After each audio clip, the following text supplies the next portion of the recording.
All right, if you are in your late 50s and you think that it's too late for you to change your career or to pick up a skill or to start a side hustle, then this episode is for you. Welcome back to the UGC 101 podcast. I'm your host, Nate Flake, and today we have somebody from my community. I'm super stoked to have this conversation.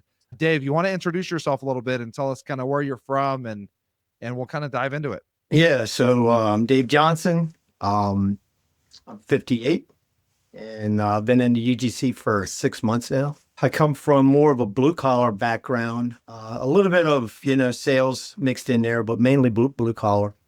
And grew up in Maryland, but I've lived all over the United States. Where are you at now? Right now You're in Maryland? No, Scranton, Pennsylvania. Scranton, Pennsylvania. Heck Yep. yeah, dude. With my 6 grandkids. Dude, 58, granddad getting after on UGC. Are any of them old enough to make fun of you for this UGC stuff yet? No, nobody makes fun of me for any of it. No, they love it. I love it, dude. I love it. No, my kids still roast me, so you're doing better than I am. So you've been only doing this 6 months. So I wanted to have this conversation with you because I've been seeing your wins in our Discord community, and you recently hit top rated in Fiverr. Correct. Congrats, by the way. Yeah. Got there way faster than I did, and like super, super awesome. 6 months, like if you're not aware of Fiverr platform, I talk about it all the time. If you're new to this podcast, I'm probably going to mention it quite a few times on this, but it's basically just a freelance marketplace for people to get on as UGC creators, and it's a really easy kind of low lift place to start doing UGC, right? To be top rated, it takes a lot. It takes a lot of work. You have to move up through the levels. So to get there in 6 months is like pretty incredible. So let's start with the first of your journey. Like, how did you get into this? What were you doing before? And as I understand, you're not doing that anymore, right? Like you're full blown UGC now, full time. That's correct. Yeah. So I had a roadside assistance business before I got into UGC, and I actually ran across UGC probably a year and a half ago. I saw somebody talking about it, and I was like, "Yeah, whatever." Yeah. That seems weird. Yeah. Yeah. And then I saw Jake.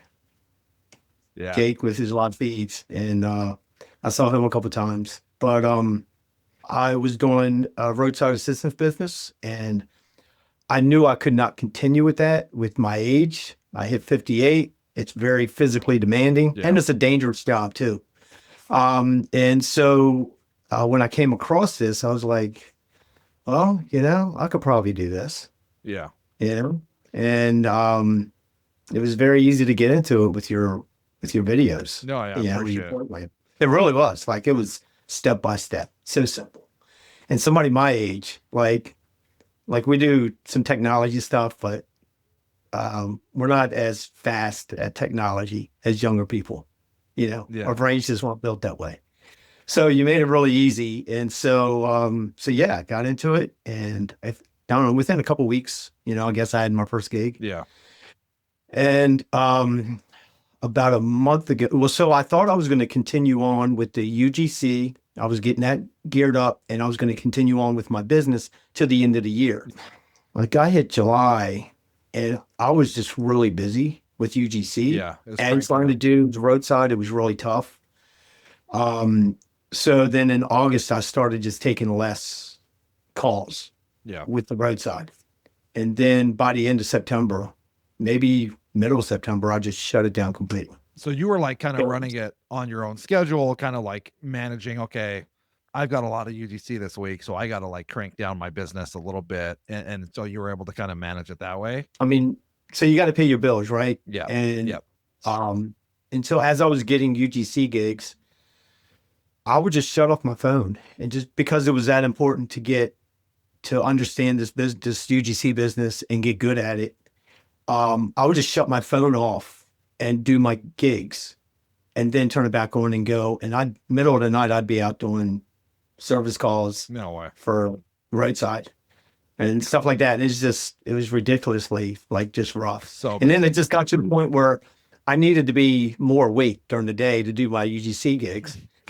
And I just started taking less calls, just shutting my phone off at nighttime. That's how it started. I said, you know what? I can't take no calls tonight because I got to film tomorrow. Yeah. Yeah. And then I was just, if I'm going to do it, I can't continue doing both. Yeah. because it's hard to focus on two things. I don't know how you did two things for so long. Oh, it sucked. You know? It sucked. Yeah. Yeah. It was hard. Yeah, I bet. And so I already know, just from life experience, like you cannot go all in on one thing when you're doing two. Yeah. So I just said screw it and dumped it. And mentally, like while you're doing, at least for me, like, and I have some former coworkers that listen to this podcast. Like, I loved everyone I worked with, but it was like mentally, I'm like, dude, I just want to be doing UGC. I'd be in meetings, and I'm like, this sucks. Like, what am I doing here in this corporate freaking behemoth of a company when I could just like be doing my own thing and control my own destiny a little bit?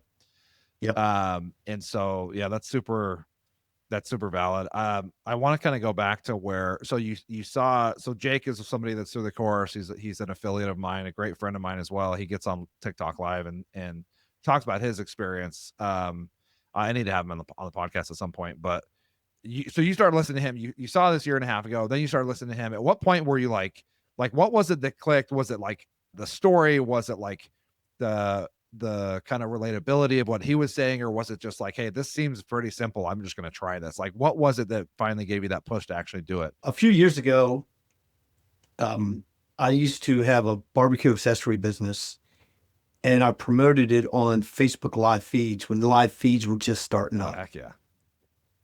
And so, you know how life just takes you in this whole journey, right? Yeah. Nothing's coincidence, you know? Yes. And so I came across Jake like a couple nights in a row, just kind of scrolling TikTok. And then I just started thinking, I was like, I've already realized like I cannot continue on doing what I'm doing. Yeah. And I need something. I just said, you know what? This is so similar to what I did with live feeds. Yeah. Like there's no reason I can't do this. And then, I don't know, it was just so easy to get into it. Yeah. You weren't scared. Like what was, when you first started, like what was the hardest thing for you? Like, it's like being scared of the camera is like the number one problem people come to me with in my DMs, or even like when I'm on live or in my community, of like, oh, the course is great, but when I get to this module, like now I have to make a video. Crap, now what? Right. So I feel like you already kind of had gotten over that, which is like a huge hurdle to get over. But like, I had zero problem with the camera. Yeah. Because I've done live feeds, like lots of them. Yeah. So I was used to that part, but I'm not a very creative person. So that's all right. So yeah, and like I'm still like struggle with that, and like scripts, like that scares me. So, but then you talked about like how to get past all that and work through it. Yeah, that made it nice. The platforms are very intimidating because I grew up in a different time. Yeah. We didn't have any internet. We didn't have phones. We didn't have anything. So like our brains just work different when you're my age. Yeah. And the step by like micro steps is like what people like me need. Even though I've like worked on the internet a lot, it's still, when you just push a button, that's one thing. But when you have to do multiple steps, it's intimidating. Yeah. And I would think that would be the most intimidating, but I can see where the camera is. Back in the day, when I first started on live feeds, the camera was very intimidating. That's pretty much where I was. The technology is just intimidating to me. Yeah, I think that's relatable for a lot of people, that they if it's not the camera, it's like, well, this, for example, this Fiverr platform seems like crazy complicated, and it is. It's not like super easy. It's not very user friendly to get on and create an account. Let's talk about so you did it. Obviously, you got through it. What was your first gig? Like, what was your first paid video? Hold on, I just remembered my worst intimidation. Let's hear it. Editing. Oh, the video editing. Yeah. That was a nightmare in my head, because back many years ago, you only had Adobe. Yeah. Right? And that was very complicated. And so the editing is what really was probably the most intimidating thing. And this is no BS. In that module where you show how to do the editing, literally, I think a kindergartner could do it. Yeah. I am not kidding you. Like when you talk about like how you just go through the whole thing, right? And like if you have B-roll and all, Well, then the voice is the same, and you just lay it all out, and then you drop it in. Yeah. And then I learned another trick watching just the I don't know if you want to hear it. Yeah, let's hear it. Let's hear it. Hey, real quick. If you're brand new to UGC and feel overwhelmed, I made a free guide for you. It's called 10 Steps to Becoming a UGC Creator from Scratch. And it literally takes you from, I have no idea what I'm doing, to landing your first paid gig. No fancy equipment needed, no massive following required, just a clear roadmap. Links below. It's free, it's practical, and it'll help you start making money like now. All right, back to the show. Yeah, like I thought this is made editing another like really easy thing. You know how you go through and you have a bunch of tapes or like a bunch of junk all in this? Yep. And you might have a 10-minute or even a 5-minute, whatever length that video is, and you got to go through that thing. That is daunting. Watch it. Yeah. No, you just do captions. Yeah. Captions. You just hit the simple captions. Don't care about the style. You just hit captions. Not transcript. You do the captions route. Just hit the caption button. Yeah. Make it create the captions. And then I scroll to the end and I start cutting everything out. From backwards. From the back. From backwards. Yeah. And like in between that and how you showed how editing is nothing. Yeah. It is so easy with CapCut. Yeah. There's a lot of different ways. Somebody else, I saw a video the other day that Anna, A+ Socials, shout out to her. She's awesome. She's been on the podcast. She does the same thing you're talking about, but instead of using captions, she uses transcript. So you hit transcript and it puts it instead of like, it's same concept, but it puts it in like one text block on the side. So try that. Try that next time, because you can actually hover over and delete the script, delete the words you don't want to use, and it cuts it out of the video too. So it might actually be even faster for you. So really, yeah. So it's interesting as you get into this, and even still, like, you know, we're talking about Jake and I disagree on like how B-roll, like he's like, no, you put an overlay for B-roll, you don't cut in B-roll. And I'm like, yeah, I just don't like having to stretch it that extra like half inch to cover the whole thing. I don't like that, because then if I have to mess up, you know, but it's like everyone has their own thing that works. Yeah, another thing I noticed with younger people, they do all this crap on their phone. I can't do it. I went right from the jump. I went and got the desktop version. Yeah. I don't do crap. I don't even open the app on my phone. And so yeah, I do overlay when I put in B-roll also. Yeah. Just like your Jake does. Yeah. But like you guys do it on your phone, don't you? I still do it on my phone. But I mean yeah, it's just like I'm a creature of habit. But the desktop version, especially if you want like bigger text and be able to kind of see better and not have to worry about like, you know, a fat thumb messing up your video or something like that. Definitely a great way to do it is to do it from the computer. Going back to the question I was asking, what was the first video you did? It was a review or a testimonial on a garage door opener. It was really easy, and the guy didn't like it. It was one of the only revisions I've ever had to do. On your very first one. Very first one. And I'm like, why didn't he like this? And he took it, and then I saw he was using the original one. I redid it the way he, like, verbatim, exactly the way he wanted it the second time. But then they were using the original way I did it. Yeah, that's frustrating. So that's kind of annoying. I was very frustrating. But how did that like discourage you at all? That very first revision request? Like, oh, maybe I'm not good at this, or what? I was like questioning what I thought was good. Because I thought it was great. Yeah. And then I was like looking at the samples that he wanted me to kind of mimic. I'm like, those dudes look fake. Yeah. Like it doesn't look like a real thing. Yeah. So, they could tell. Whatever. It's just, and I was like, well, it doesn't matter what I think. It matters what the customer thinks. Yeah. The exact same thing actually happened to me today, where the brand, this is my second project with them. They wanted me to do, it was like a podcast style ad in this exact setup. I did my first one, did it like almost too salesy. I'm not too salesy. I did like my generic salesy voice guy thing, right? Yep. A lot of energy. And they came back and said, hey, we need you to like bring it down, like be realistic, be like relatable, be more authentic, be just like regular, like chatting with a buddy. So then I did that, right? So now they just hired me again. I did the video yesterday for him. And so I went back to my first order with them before I even did it. And I went back. Oh, cool. I had a revision request with these guys. You probably do the same thing, right? If you have multiple orders, okay, what was my issues with them? Did I have issues with them? and I went and saw the revision request. I'm like, oh, these are the guys that didn't like my high energy. So what do? I do this one like the revision last time. I do it like chill, very, and they come back and almost same story, dude. Hey, sorry, can we actually get a revision? The first one you did last time, the one we didn't like, is the one we are rolling because people like that one better. And I'm like, shit. yeah. So I'm like, yeah, I'll do it again. But you should have told me that. That's annoying. But I think if you're listening, one of the things I think it's kind of a misconception is like, oh, if you get a revision request, you must not be good at this. It's totally fine to get revision requests. Doesn't matter how cool or good of a creator you are, you're going to get revision requests. And it doesn't mean that, like, you know, on Fiverr, they're going to give you a 1-star review. I don't think I've ever gotten a revision request where they don't give me a good rating after the revision.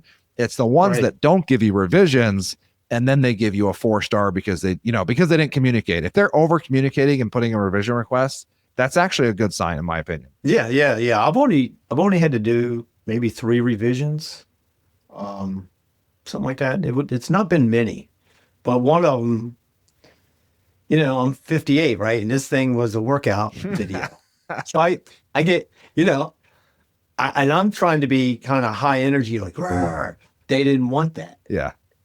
And I was out of breath, but I was just like cranking it out like hardcore. They didn't want that. They wanted it to seem so easy that like anybody could do it. And I was not making it look easy. Yeah. So they had to almost kind of dumb it down for me because I would get out of breath. Yeah. And to keep going, I'd have to bring my energy up. And it was just, so they just changed what I had to do. And then they were great. They've actually ordered 3 more times for me. Oh, heck yeah. And I thought because I did the revision, had to do 2 revisions, maybe 3. I can't remember. I was so discouraged then. I was like, you've got to be kidding me. They're going to hate, like, this is detrimental. Like, that's where I was going through in my head. And then I turned it in. They approved it. Like, I don't even think they approved it. It just automatically after the 3 days. And I was like, oh no. Yeah, they're not happy. They're not coming back. They've ordered 3 more times. I love it. So that's a good lesson, though. I think that there's a lot to be said about being. I always talk about this being like a easy to work with creator, right? Be easy to work with, be easy to hire, but.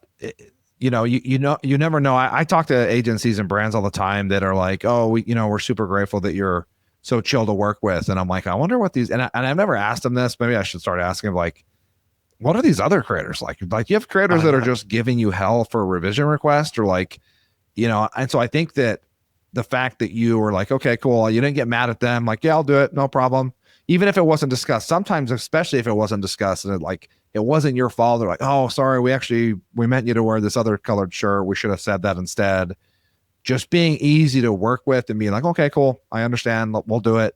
And even if it's 2 or in your case 3 revisions, guess what? Like, that's going to pay out in dividends for multiple orders down the road, and you'll probably get more from them even still.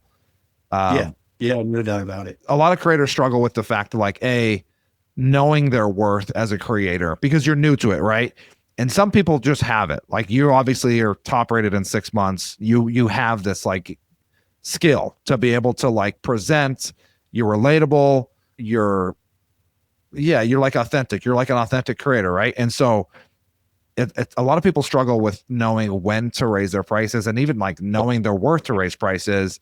Did you like have a mental block of like, well, no, I don't know. Like like $300 seems a lot. Like and that's maybe too much. Maybe that's not me. Like, or did you ever deal with any of that kind of stuff? Maybe in a different way than some people do. I don't know.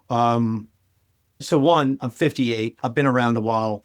I've done a lot of different things. I know my time is worth what it's worth. But what I struggled with and still probably struggle with is, okay, in this realm, compared to other people or other creators, what am I worth? Yeah. You know what I mean? And that's probably where my struggle is. It's not that I don't think I'm worth it. I think I am, but how do I stack up against others? Yeah. How do you get over that? Or how have you? You're like, I still haven't got over it. Like, how are you getting over that? I don't know that I'm 100% over it because every time I turn something in, I'm like, oh man, are they going to like it? Yeah. Like, I still have that doubt. Like, I'm talking almost almost every video. There's only been a couple that I was like, man, that thing rocks. I knocked it out of the park. Yeah. Yeah, like I knocked this one out of the park. Yeah, so I think I still struggle with it, because I just, I'm still new to the industry, and the way the brands are different on the way they value you also. Yeah. And you don't know who you're dealing with until you dealt with them at least once or twice. So when you're pricing something out, like now, I don't care. You know what I mean? Like I give them the price and I'm like, yeah, this is it. Yeah. Price I the might price. negotiate a little bit, but I price it a little bit high most of the time. And then we figure out where the happy medium is. And it just depends on what I have to do. If it's a lot of B-roll and all that, then it's worth way more. If it's talking head, I love those. Those are great. Yeah. Yeah. You know? Agreed. I don't have a problem with me valuing myself. It's the negotiating is probably where I'm weak at because I'm so short. Yeah. I'm like, I don't have time for this freaking bullshit. Yeah. Yeah. Yeah. I just want, just let's get this. Let's get to a out. price. Yeah. Yeah. Stop going back. Yeah. Yeah. Don't bullshit me. Just come on. Let's do it. Yeah. And I think that's part of my age too. Yeah. Yeah. You know? Yeah.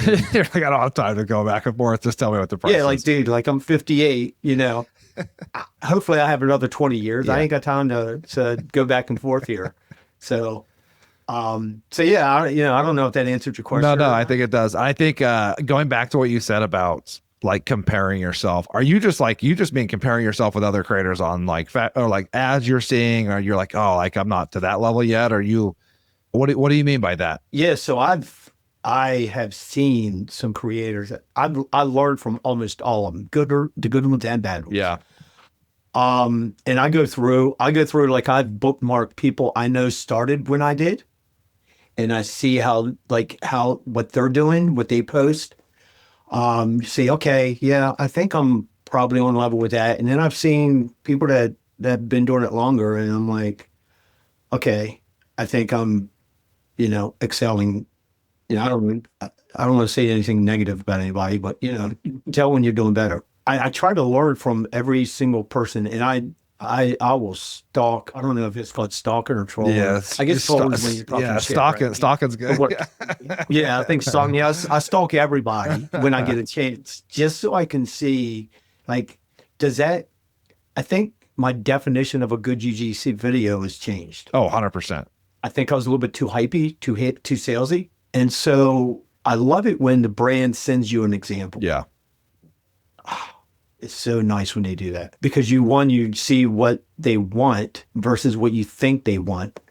Yeah. And I think it's tough, like, to know, like, not everything you see is legit, meaning like you're like comparing yourself to some of these creators, like, oh, they're doing better than me. But like, not everything you see on Instagram or TikTok is like, oh, this month I did 10K. It's like, okay, did you actually do 10K? Yeah. Or some of that on digital marketing sales, right? Or whatever. And so I think even for me, like with other people that I'm friends with, that are coaches and stuff, I think it's hard to not fall into that comparison game. Like, oh, they're doing way better than I am, or their community is way cooler than mine, or like whatever it is. Or even as a creator, like, oh, this creator is doing their videos, or their editing's better. But I think if you just remember, as long as you're gauging against yourself, that's really the only measuring stick that matters. And like, look at where you've come in 6 months, right? And you're like, even your editing, you're talking about like, am I editing what I think a UGC video, what I think a good UGC video has changed. And probably your own standard has changed quite a bit, right? From your first video to now. And what you can do now, and like how fast you can edit, like you're talking about, you've learned all these tips and tricks along the way. But yeah, it's tough not to compare yourself. That's for sure. Also, like I just did this one, I think it was off of incense, and it was a supplement, and I feel like I knocked it out. Like I did a great job, and I still feel that. Yeah. But because I was looking at the brand, I'm seeing their other creators' ads, and I'm like, wow, that's an interesting way to do it. Yeah. Is that better than mine? But the thing is, like, you need variation though. Like you never know how well their ads performing until they tell you, right? Because they may have told you to do one thing. And the other thing is also with these briefs, and again, trying to, if you're listing a brief is just a script with instructions of a shot list as well, like say this, and then when you say this, here's the shot you're going to show, just like a fancy word for instructions for the video. The brief you're going to get is going to be different from somebody else, right? Let's say a brand runs a campaign for 10 creators. They're not going to give you guys all the same brief. They're going to give you 5 different variations, 4 different angles. And it's not your fault if you get the, you may be the experimental one and it may flop hard. It's your job to just like execute the brief, however, like as the best you can, right? You're not the creative strategist a lot of times. You're kind of getting passed on a project that's ready to shoot. And so I don't know how often you go back like, hey, I don't like this script, or like, hey, this script kind of sucks. Like for me, I'm like, hey, it depends on who it is, I guess. If it's my long-term clients, then I'll be like, yeah, let's tweak this. But if it's like a one-time client that just is like, let's hurry and get this done, I'm like, all right, well, it's your script, man. You wrote it, so I'll do it. But I don't think it's great, but whatever, Yeah. So a couple of things. One, somebody sent me a script, and it was a horrible script. Like they were going to turn off half of the people that I said this to. And I was the script. I was like, I don't even want to say this script. Yeah. And I told them, I was honest with them like that. And I said, I can redo the script. They were like, okay, let me see what you have. And I redid the script. And they were like, oh, wow, this is great. And they were like, well, then I had quoted. I quoted it. Yeah. They didn't read my quote. They took my script and went to somebody else. Oh, so they took your script and didn't even hire you. Yeah. Oh, I was suckers. like, man, no big deal. But, I'm like, that's crazy, but whatever. There was something else. That's happened to me before too. But I got mad at them. There's not a lot you can do at that point, right? Because a script's a script. It's not like a watermarked video or anything. Yeah. I mean, I was like, it was kind of funny in a way. Yeah. I don't let too many things like that bother me. Yeah. Are there projects that you prefer doing over others? Obviously, you talked about Talking Head, but at 58, you're probably getting more certain niches, right? Like health and wellness, I'm sure you get probably a lot of stuff in, right? I'd probably get more blue collar type stuff. Oh, really? Yeah. Oh, cool. Because like I got the blue collar thing down. I got tools. I'll jack my truck up. I have my impact socket out. Dang. I get a lot of that. And then the supplements. I love the supplements. Supplements are great to do. Yeah. I don't like the ones that are just tons of B-roll. I'm like, because they don't understand how long this B-roll takes. Yeah. It takes forever. Yeah. Those ones are that. And I feel like that's becoming more and more popular now, is just giving people B-roll clips and not even a script. And they're just like using AI to run the voiceover or something. Yeah. So one of my first ones was Prolube. And it was early on. I did a bunch of shots. Like I'm doing it. $200. $200. But it was probably my second gig. Yeah. And at $200, I got it all done in a day. It was a few spoken lines, but they were really short clips. Yeah. Mainly they were just using it for B-roll. Yeah. And as I watched those ads day after day, I realized what I gave them. Yeah. I gave them years of content. Yeah. You give them enough to make 40 different clips. Oh, at least. And I'm like, man, and I see it like they just take all my stuff and mix it in with all their other creator stuff too. Yeah. So, but it was still a great learning experience, and they've come back to me and done other stuff too. Yeah. So that's the thing people don't understand is like you start, especially like if you feel like, hey, I don't, how, like I hear people start like, and I talk about starting between like $50 and $100 on Fiverr to start. And you're like, okay, how do I scale that? But you're going to be able, like, you're going to be shocked, I think, how fast you're like, oh, $200. If someone's listening, like $200 to do some B-roll, that sounds great. Like once you start doing this and you start raising your prices and you start getting experience in this, you realize that like there's a lot that goes into clips, and you can raise your prices fairly quickly to some levels where, like you said, you can replace your full-time income. I think after you do some gigs at the beginning and you're inexpensive, you're cheap, right? Yeah. But if you're giving them like more than whatever other people, like I go overboard on what I give. Yeah, I really do. You over deliver. I know I hear other people talk like, "Oh, don't do that." I don't know.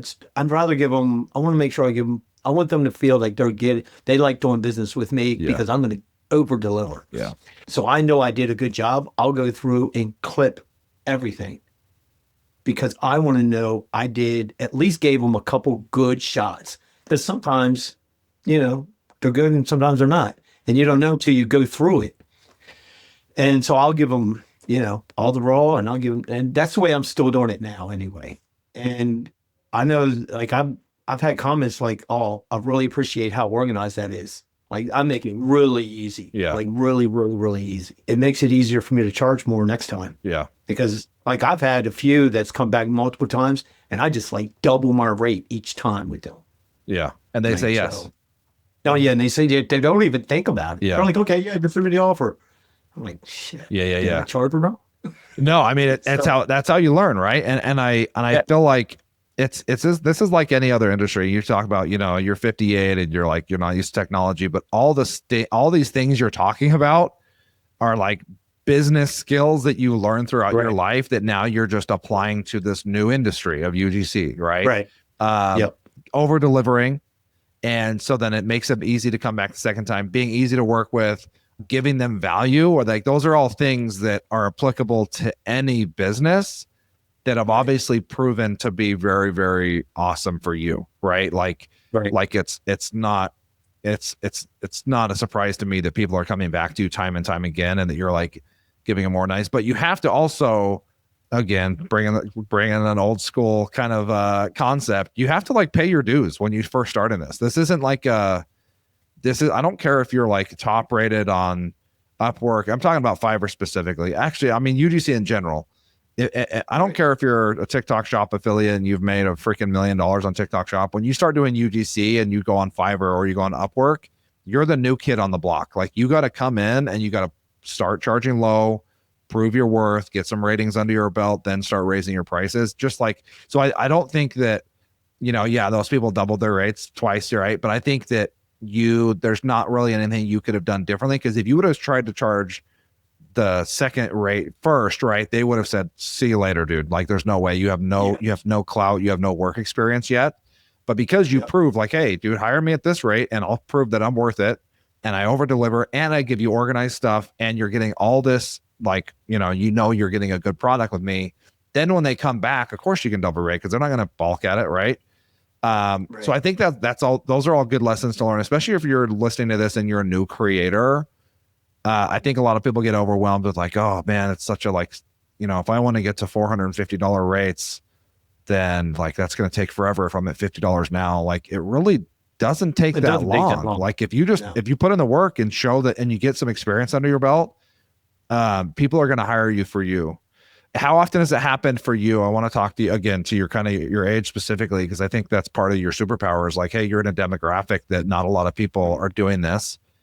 How often does it happen where you're getting hired based on your age first before they even like look at what you can do? Like, hey, you're the perfect look for this. Can you do this? Have you ever done this before? Does that happen quite often? So I have a hard time knowing sometimes if that's the only reason. Yeah. Which if I know it, then I know I can charge more. Yeah, that's what I'm trying to get at. Yeah, like that's something you need to leverage, right? Yeah. So, but sometimes it's not as obvious. Sometimes it's a combination of, okay, blue collar and he's older and like, you know what I mean? Yeah. But it's just sometimes it's hard to know. And then still, you just still have that. Sometimes I still have that doubt. Like, can I charge more? Yeah. Or do I need to keep it? Yeah.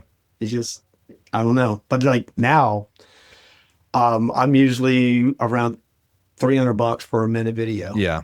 You should be charging more. Sometimes more. You should be charging more. Sometimes Dave. more. You should be charging more. Depends. Yeah, you're top rated, dude. I know, would but up that. I had that mental that ceiling. mental thing still going on. Well, this is, if you get nothing else out of this podcast, dude, you should be charging more. You're top rated now. Right. If you're getting deals outside of Fiverr, you should be charging minimum $400, $450 for a 60-second video. So stuff that I'm getting outside of Fiverr, I'm definitely like right around the 400. Yeah. Sometimes I'll get 375. Like there's this one that I'm I'm talking to now, I don't know if I should even say this. This is so awesome. You don't have to, So you don't they have to sent- mention the brand name or anything. Yeah, no, I'm not going to, but this is going to be funny. So they sent me an email, and obviously, how they all do. Yo, we have these scripts, and Yeah. they're, we pay $150 or whatever it is, right? And so you look at it, and you're like, okay, this is. You usually kind of go through, and this, and then I just do the standard. These are my base rates, and I Yeah. always say base, Yeah. because it depends. But what was interesting about this Notion was I saw this like a name, and I clicked on it. And you know what was there? All the conversations between the entire team and all the people that they're talking to.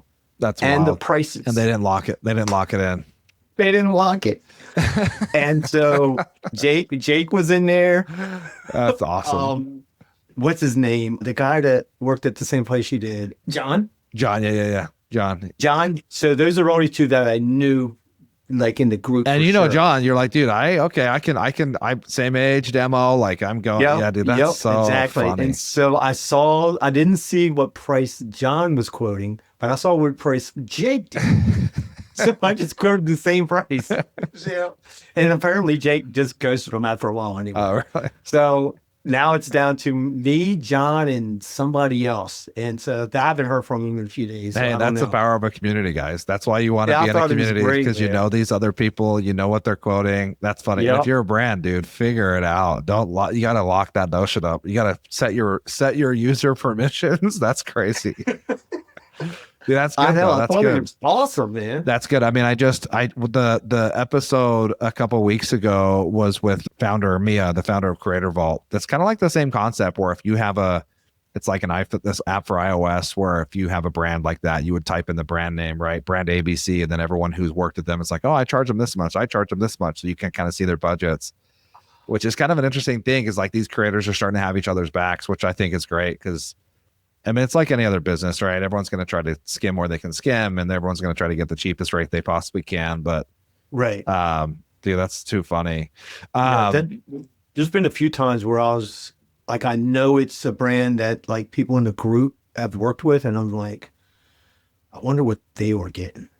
No, I think it's totally valid. I'm going to cut myself too much, Yeah. or am I doing like the good price? Yeah, I think that's totally fine to go into Discord and ask people just straight up, hey, what did you charge for these guys? Like, right? Because I think everyone wants to, again, the UGC space is so interesting because no one, like, yes, we're competition, but we aren't really, because none of these brands are only going to work with solely us forever, right? They're all going to work with a bunch of creators. So I think it's like they have to switch up their ads. Yeah, they got to switch up their ads. They have to. Switch up faces. So I think creators working together to try to get as much as we can for your time and your skills, I think is totally valid. I want to get into some questions about, as you like, so you are top rated. What are a couple things that really helped you get there quickly? Do you think it was, like you mentioned already, over delivering? What else do you think helped you get there? For other people that are on Fiverr, maybe they're like getting some deals and like, I want to scale quicker. Like what would be your best advice that, like, now that you've kind of made it to that top rated and like looking back? I just I did what was required. Yeah. I don't know that I did anything special, to be honest. Nothing special? I really don't think so. I mean, I don't feel like I did. I'm trying to keep my head, because the other thing is, as you're doing more, you kind of get it. Oh, well, I'm getting great. I went through like a week of that. Yeah. And I lost some deals. Yeah. Just kind of like too arrogant, I guess. Yeah. I guess keeping your expectations and keeping everything realistic, and realizing that on Fiverr, the customer is the most important to Fiverr. Yeah. And you have to treat them really well. Yeah. I think that was a hard thing for me, because sometimes I'll get short with them. Yeah. Yeah. And I had to check myself on that. But yeah, I mean, I don't know. I don't know that I did. I don't think I did anything special. I mean, are you like delivering early on these? Do you try to deliver early when you can? Besides, you talking about like giving them way more than over delivering.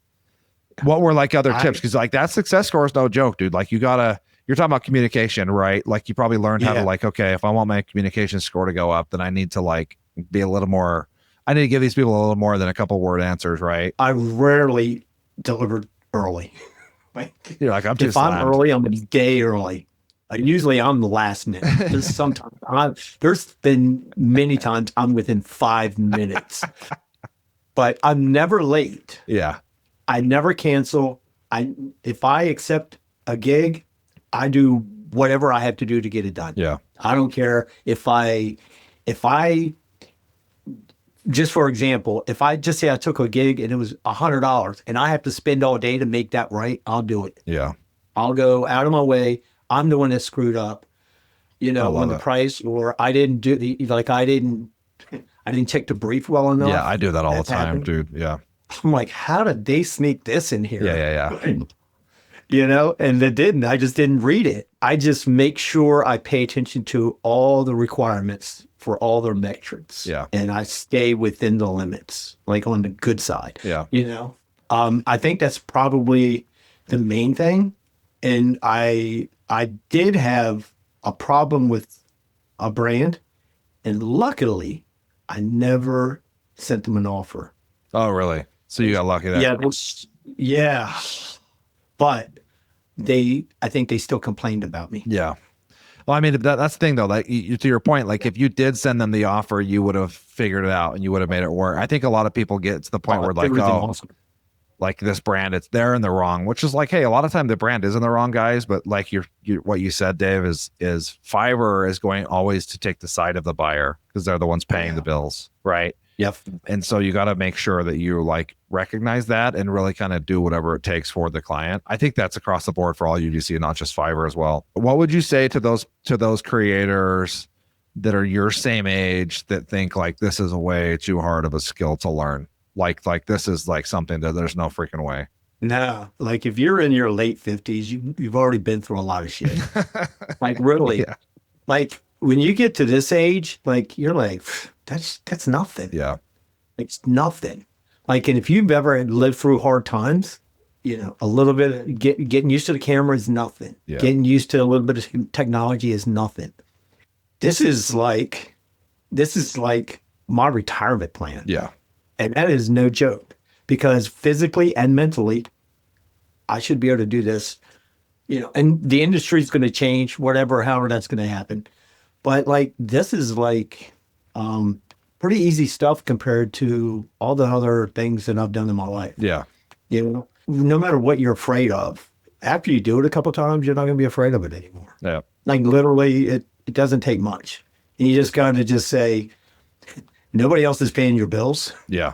Who cares? So you got to do it, Yeah. And if you're not happy with what you're doing, well, this is something that's pretty easy to do, and you can make it whatever you want to make it, Yeah. And if you don't have a retirement plan, this could be it. This is it. Yeah. I mean, especially there's a lot of people in the community that are doing this as a side hustle. There's a lot of people who are now like you that are doing this full time, which I freaking love to see. Like that's my favorite thread in the Discord is the celebrate your wins thread. I love people seeing it because it's like hard. I mean, and if you're listening to this, you're like, dude, this sounds too good to be true. It's hard to talk about it. It almost sounds like MLM scammy almost. You're like, oh, I promise it's really cool. But like, it's hard to explain to somebody that like, no, you being you, I don't care how tall you are. I don't care how old you are. I don't care how much you weigh. I don't care what color your skin is. Like you being you is going to get you the deal a lot of the time because brands are looking for specific looking people, specific ages, specific genders.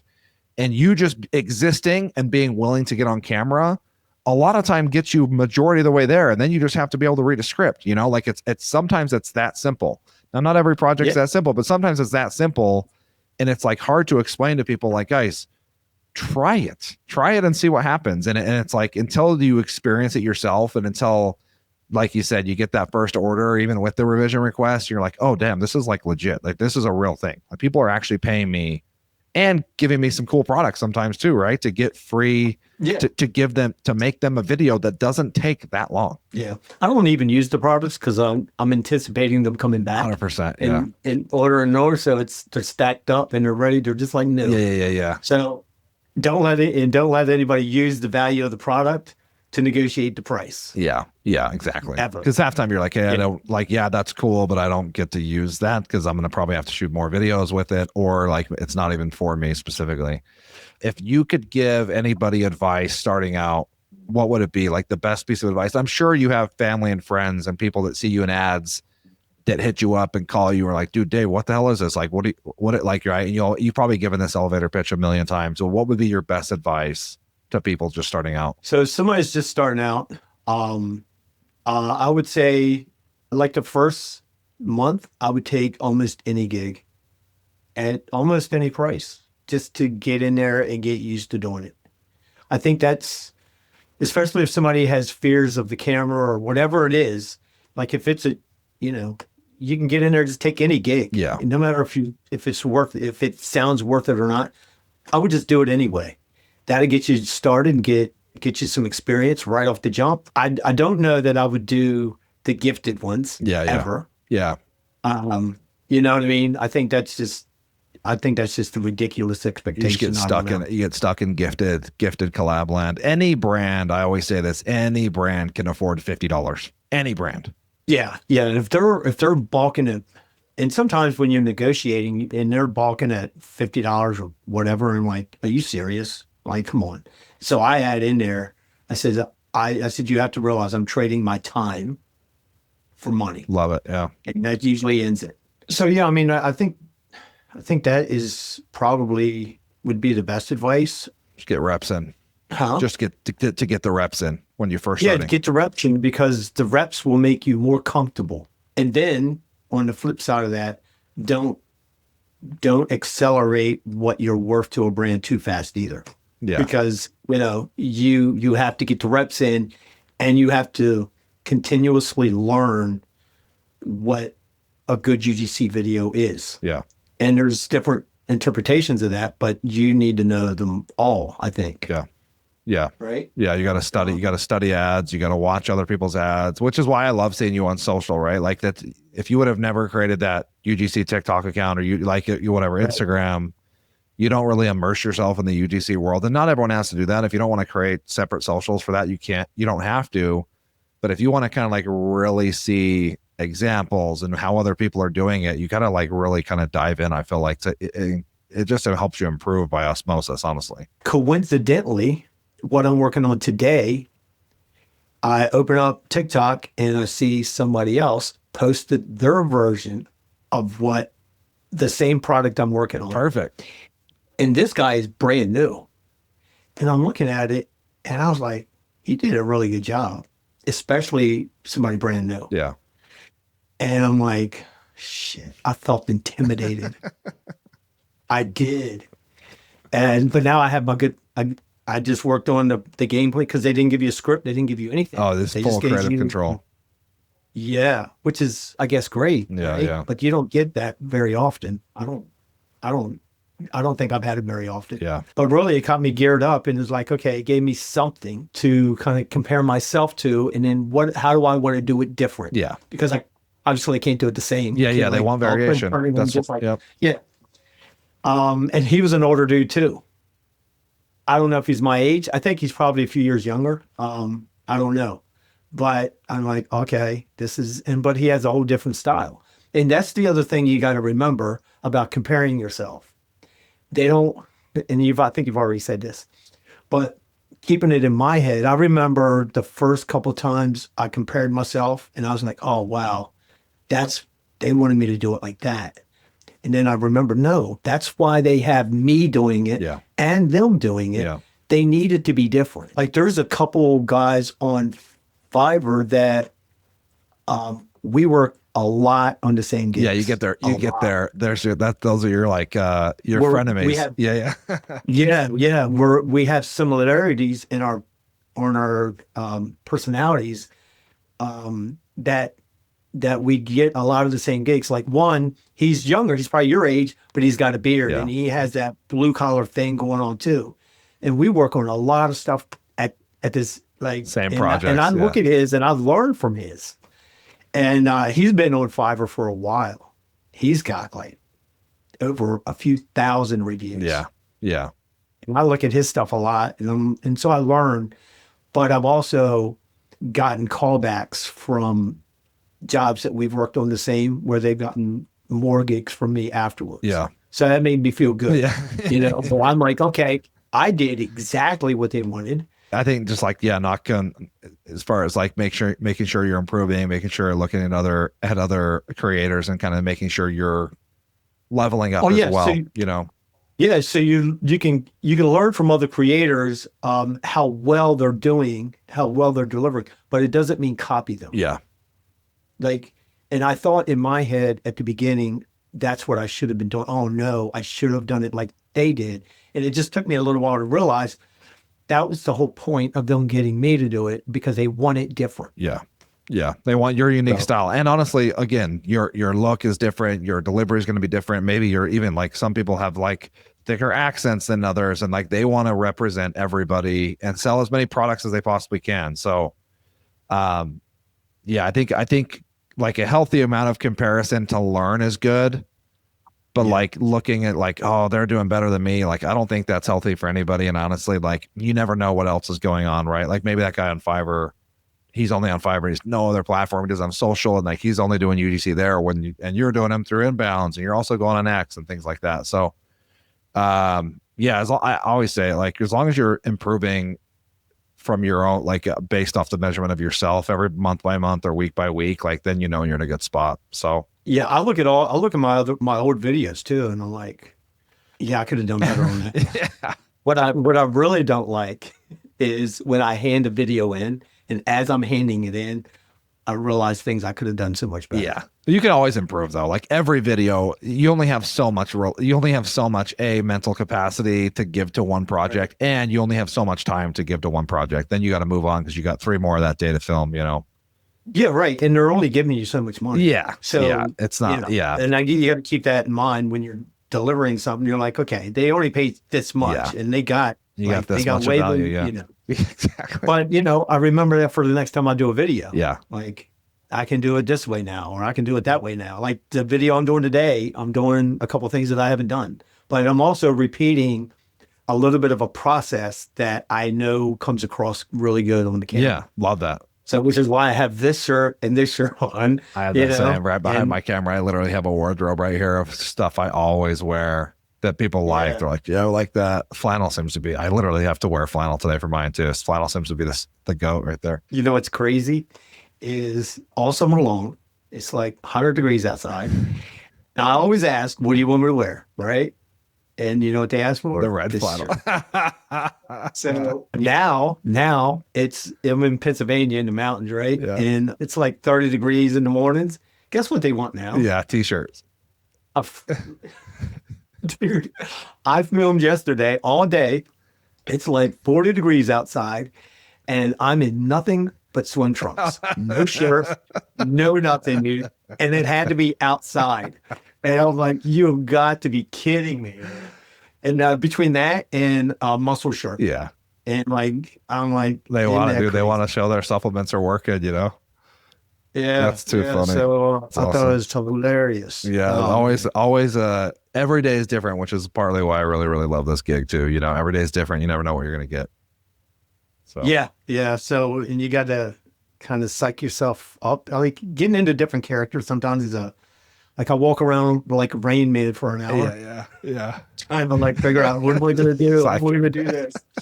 But then once I do like the first hook or the first line or whatever, it all clicks in. Yeah. Like, you dial in quick.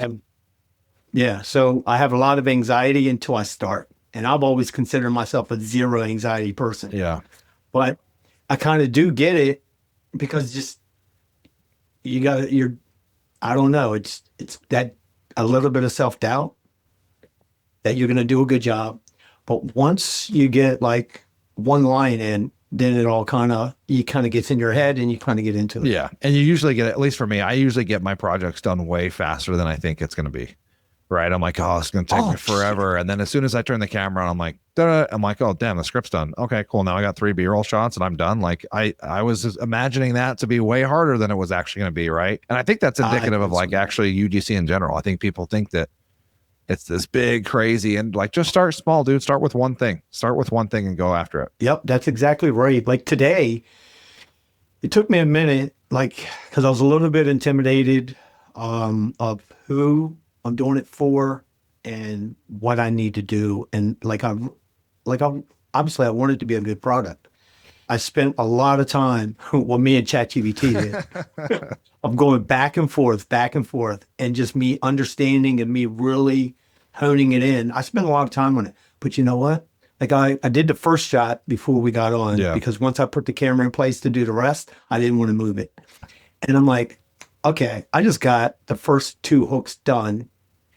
And all the rest of it is literally quick. Yeah. It's very quick. And that happens a lot. That's where watching out for how much B-roll somebody wants, you got to really look out for. Yeah. Yeah. Because that can bog you down. Yeah. That'll extend your project real quick. And I've already done a couple where I felt like, oh, man, why did I agree to this much B-roll? So until after, then you look at it, you're like, well, I already committed to it. So yeah, right. Yeah. Once you commit to it, which goes along with the metrics, you have to do it happily. Like, one, just be grateful you got it. Yeah. Right. Be grateful you got another way to make money. Yeah, I think that especially like looking back 5 months ago, you would have like, oh, I would have killed to have this gig. Like that's always trying to remember too. It's like, yeah, you're complaining about this deal that's taking you forever, but you're charging $500, and 2 years ago you were charging 50. So you should be pumped. Yeah, like the gig I did yesterday is $1,100. Yeah, that's so awesome in one day. And I was like, wow, that's pretty good. But here's the funny thing. I was clipping it all up last night to send to him, and there's 2 one-liners I've just glossed right over, didn't even say. Yeah, so now you got to reshoot them. Good thing they're one-liners. Yeah, yeah. So all I got to do is put my swim trunks back on, go get them, go out in the sun, yeah, and say the 2 one-liners, get back and upload them. Yeah, dude, that's wild. But it is $1,100. Yeah, it's crazy when you start to put it in perspective like that, And here's the thing, and I'm not sure whether this is important to you or not, but they came to me like 4 or 5 weeks ago with a huge brief, and they offered me $650. I sent them back. I'm like, that brief is $2,400. Yeah. And we went back and forth. We ended up parting ways. Yeah. Because I came down to 18. I was like, the best I can do is 18. Then they came to me 2 weeks ago, and they said, how about if we cut the brief down and we can agree on 1,100? I said, well, let me see the brief. And they sent it to me. I'm like, doable. They cut it way down. Yeah, that's sweet. I'm like, let's do it. Yeah, sweet. You got to negotiate, man. Yeah. Everything's a negotiation. I love that. Oh my gosh. Yeah. And that's the best deal I've done so far. And then when I did it, I was like, whoa, this was pretty sweet. Yeah. So that's awesome. That's awesome. And that's directly with the brand. Yeah. So no fees or anything, no commissions. No commissions. That's what I like about Incense too. Yeah. Yeah. I'm getting a good bit from them now. So you're all over the place, dude. I freaking love it. I love it. It's your full-time gig. Yeah. Barkway? You done anything for Barkway? I think it is. Breakaway. I've been on there. I have not done a lot on there. I need to get on there more. Yeah, I've only turned in one, and I'm turning in another one today. It's the one I got to do today. Heck yeah. Like the deadline's today. Heck yeah, dude. You're all over the place. You're all over the place. I love it. So, but like some of those I don't do. Like brand, whatever.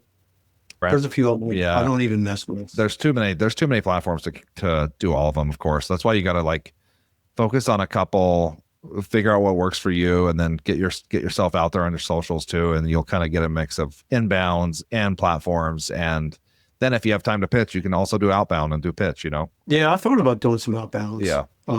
You're probably so busy that you're like, I don't need them yet, Being efficient is probably my biggest struggle. I've had a couple of days where I'm able to get a couple projects done in a day, but it's hard for me to mentally change gears to a different person. Yeah. And maybe I shouldn't look at it that way. I don't know, but and I don't know if it's because of my age. I don't understand. Like to go from one project to another in the same day, it's tough for me. Yeah. No. It is for me too. And you're like, a lot of time you got to change outfits. You got to change setting, like where you're shooting it. Yeah. I think it's definitely across the board. It's tough for people. Yeah. Now, if it's just talking head, like that's, again, I got to love those. Yeah. I'll do that all day. Yeah. Blank wall script reads. Yeah. Give me those all day. Oh my gosh. I know. They're just so nice. But like today, there's got to be a story with it. And like with what you're doing. Yeah. So it made it a little bit tougher. Yeah. Yeah. When you have to like do all these B-roll shots to make a story like that, then yeah, it's tough. It would be tough to take that and another project the same day. I think that's pretty relatable. When I started and I'd get a script, I felt like I had to go through the entire script uncut. Oh, that's crazy. That would take so long. I was doing it that way. I did one that was 5 minutes. Oh, it took you forever. I stumbled on one word at the end, and I was like, I can't do this anymore. And I turned it in. I said, look, I got you a 5 minute. It's straight through, uncut, unflawed, except for I stumbled on one word. I said, I forgot to ask you, could I have done this in sections? Like, now I automatically ask that. Oh, Do yeah. you need this straight through, or can I break it up? Yeah. And I don't change the price really. It just make for mentally. Yeah. I don't even ask. I don't even ask, Dave. I just do it in sections. Unless they specify it needs to be in one shot, I do 1-2 sentences, take a big breath, 1-2 sentences. Really? Yeah, you'll go way faster that way. Like I'll do a few takes and then I have it down Yeah. and then I just walk it out. Yeah, if you can do it, dude, that's sweet. Yeah, but like there's other ones that I'll do in sections. It just depends. I don't know. Yeah. I'm still trying to figure it out. Yeah. No, hey, Yeah. that's part of the I think it's great, man. That's part of I'm so grateful that you put out the course. I really am. And because I didn't know what I was going to do. Honestly, I was like, what am I going to get into? I can't continue on with what I'm doing. And there's a lot of people that I think feel that way. Yeah, no, I think it's valid. I mean, I was in the same boat, different story, but same thing, right? I'm like, yeah, I would love to do something else, and it's more fun. So I get super stoked when I hear stories like yours where people, it's like changing their lives, right? And they're like, I'm not, like this is like you spend a lot of your day working, right? So you might as well do something that's A, has some scalability to it, and B, that you enjoy. And in your case, like it's not hard on your body, right? Besides going out and freezing out in the 40 degrees, no, sure, that's about it, right? Yeah. I mean, yeah. Is that the worst? I mean, come on. And look, like a lot of people, like I've been self-employed almost my entire life, with the exception of a few times. And one of those times was a couple of years ago. I sold everything, and I just was like, I got to do something different. And I went on the road. And I was like, holy crap, this is what most people feel like. And you get trapped into whatever it is you're doing, and you have zero way out. Yeah. And so when you can find a way out, which is hard, but something like this, and somebody my age, like we're afraid to change gears, afraid to start over. Yeah. I mean, really, you can do it. I think more people my age are starting over than people realize. Yeah. Yeah, no, I agree. I think it's like a perfect, not hard on your body type thing. It's like, it's a new adventure, and it's something you can learn, you can get good at fairly quickly if you just, it's persistence, Exactly. Anybody can get good at this. Yeah. Yeah. I agree. Yeah, so well, I appreciate you, man. I love the story. Love to see the success you're doing. Maybe we'll see you here in March. We're going to do this little UGC event here in Utah in March. More to come on that. Cool. You guys, if you're listening to this and you learned anything, go ahead and subscribe. Dave, I'm going to drop your socials in the show notes as well to go follow Dave on TikTok and on Instagram. You can kind of follow him and see what projects he's working on. You guys, I just launched a free checklist for 10 steps to becoming a UGC creator from scratch. I did a whole video series on TikTok, and people wanted this as kind of like a downloadable and a good little checklist. It's free. I'm going to also link that. And then as always, go follow me at Nate Flake Creates across all socials for daily tips and tricks on TikTok and Instagram. You've been awesome, Dave. Super appreciate you, man. And I'm sure we'll run into you down the road, man. Thanks a lot. Appreciate you having me on. I really do. All right. See you later, man. All right. That's it. If you got something out of this, hit subscribe, catch another episode, or share it with a creator friend who needs to hear it. And grab my free 10 steps to becoming a UGC creator guide. The link is below. Thanks for hanging out. I'll catch you next week. Keep creating.